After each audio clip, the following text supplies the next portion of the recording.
السلام علیکم دوستوں، جب رمضان کا آخری روزہ افطار کیا جاتا ہے اور آسمان پر چاند نظر آتا ہے تو زمین پر خوشی کی ایک لہر دوڑ جاتی ہے، بچوں کے چہروں پر مسکراہٹ، بڑوں کے دلوں میں سکون اور فضا میں تکبیر کی صدائیں ہوتی ہیں، اور اگلی صبح سورج ایک خوشی کا پیغام لے کر طلوع ہوتا ہے۔ اس دن کو عید الفطر کہا جاتا ہے۔ لیکن کیا ہم نے کبھی سوچا ہے کہ مسلمان عید الفطر کیوں مناتے ہیں؟ کیا یہ صرف نئے کپڑوں، میٹھے پکوانوں اور ملنے جلنے کا دن ہے؟ اس کے پیچھے کوئی گہرا روحانی پیغام چھپا ہے؟ عید الفطر کا مطلب ہے روزے ختم کرنے کی عید، یعنی وہ دن جب رمضان کے مقدس روزے مکمل ہوتے ہیں اور مسلمان اللہ کا شکر ادا کرتے ہیں کہ انہیں اس ماہ کی برکتیں حاصل کرنے کا موقع ملا۔ عید صرف خوشی منانے کا دن نہیں بلکہ ایک روحانی کامیابی کا جشن ہے۔ رمضان میں روزہ رکھ کر بندہ اپنی خواہشات پر قابو پاتا ہے، اپنے نفس کو پاک کرتا ہے اور اللہ کے قریب ہوتا ہے۔ عید اسی روحانی سفر کی تکمیل پر انعام ہے۔ عید کے دن سب سے پہلے فطرانہ ادا کیا جاتا ہے۔ یہ وہ صدقہ ہے جسے نبی کریم نے ہر مسلمان پر واجب قرار دیا۔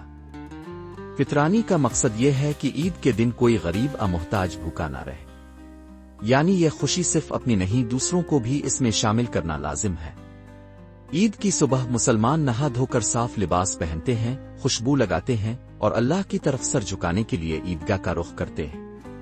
وہاں ہزاروں انسان رنگ و نسل سے بالاتر ہو کر ایک صف میں کھڑے ہوتے ہیں۔ یہ منظر ہمیں مساوات اور وحدت کا پیغام دیتا ہے۔ نہ کوئی امیر ہے نہ غریب، سب ایک جیسے اللہ کے بندے۔ یہ نماز ہمیں بھائی چارے، مساوات اور اتحاد کا پیغام دیتی ہے۔ نماز سے پہلے کی جانے والی تکبیریں اللہ کی بڑائی اور شکر گزاری کا اظہار ہوتی ہے۔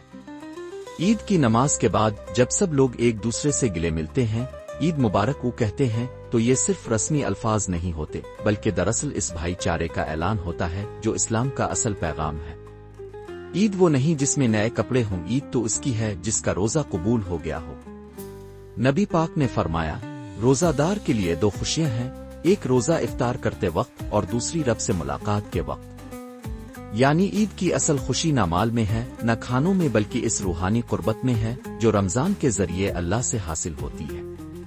یہ ایک تیاری ہے اس دن کی جب ہم اللہ سے ملیں گے، اس امید کے ساتھ کہ شاید وہ ہماری عبادات قبول کر لے۔ حضرت علی علیہ السلام فرماتے ہیں، عید اس کی ہے جس کے گناہ معاف ہو گئے۔ تو کیا ہم نے کبھی سوچا کہ ہم جسے عید کہہ کر منا رہے ہیں، کیا ہم نے اس کے اصل مقصد کو پایا؟ کیا ہم نے صرف کھایا پیا؟ واقعی اپنے دل کو نرم کیا؟ کیا دوسروں کی مدد کی اور اپنے رب کے قریب ہوئے؟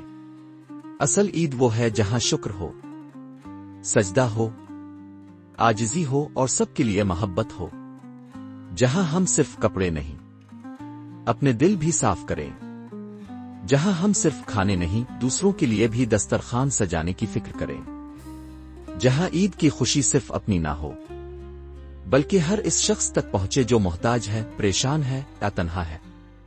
اس عید پر صرف خوشی نہ منائیں بلکہ عید کو اس مقصد کے ساتھ منائیں جس کا درس ہمیں ہمارے پیارے نبی پاک نے دیا، محبت، مساوات، قربانی اور شکر۔ تو اے دوستو، جب بھی عید آئے، نئے کپڑے ضرور پہنیں، میٹھا ضرور کھائیں، لیکن عید کی اصل روح کو نہ بھولیں۔ عید کا پیغام ہے شکر، تقوی اور انسانیت۔